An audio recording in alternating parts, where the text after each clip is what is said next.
Line off.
কৃষ্ণের প্রবেশ। Line on করো।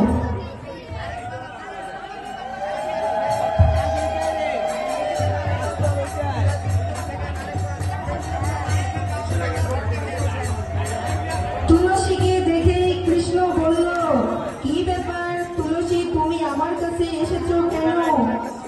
তুলসী বলল, আমার সখীর বড়ই মন খারাপ, সে তার গাঁথামালাটি দিয়েছে এবং তোমাকে প্রসাদী করে দিতে বলেছে।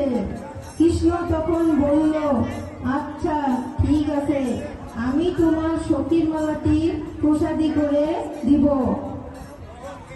আর তোমার সখীকে বলো, যদি সে আমার সাথে দেখা করতে চায় তাহলে যেন সে ভালো পূজার ছলনা করে কালো পূজা করে। তুলসী বলল, আচ্ছা ঠিক আছে।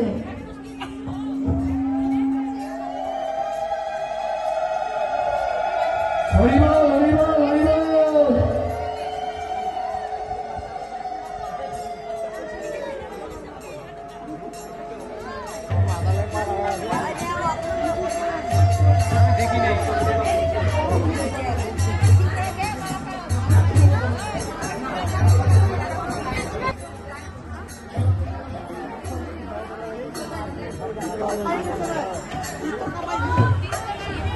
তুলসী এসে রাধাকে বলল, ও রাধে রাধে, ও রাধে।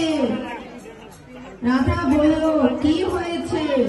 তুলসী বললে, তোমার প্রাণবল্লভ বলল, যদি তুমি তার সাথে দেখা করতে চাও তাহলে ভানু পূজার ছলে কানু পূজা করো।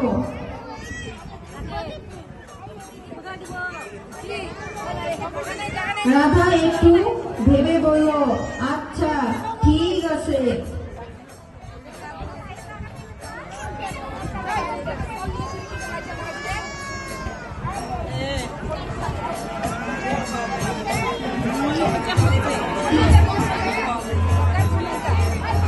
একদিন প্রত্যুষকালে রাধা মিথ্যা স্বপ্নের ভান করল এবং চিৎকার করে তার শাশুড়ি জটিলাকে ডাকলো, মা, ও মা, এদিকে সরে যাও, আমার কি সর্বনাশ হলো।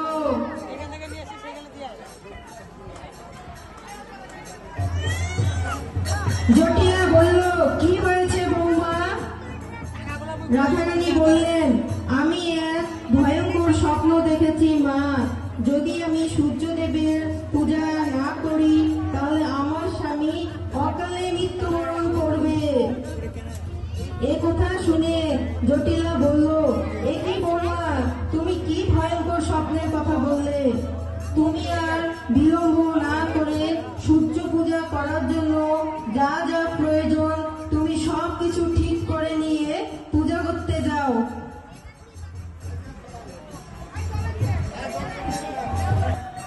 আমিও বৌদির সাথে পূজা করতে যাব, কারণ বলা তো যায় না, পূজার ভান করে যদি গোয়ালার পুত্রের সাথে রঙ্গ করে তাহলে আমি তা হাতে নাতে ধরব।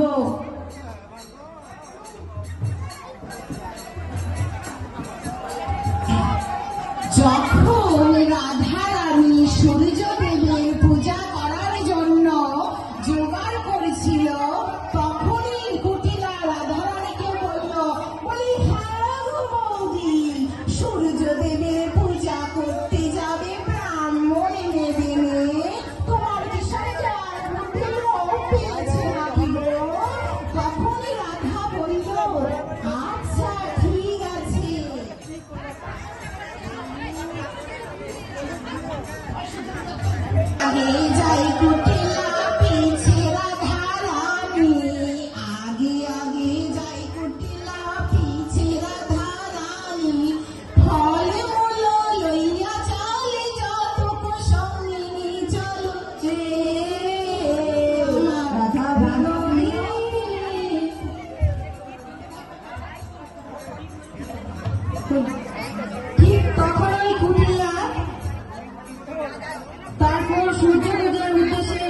রাস্তায় থেমে রাধা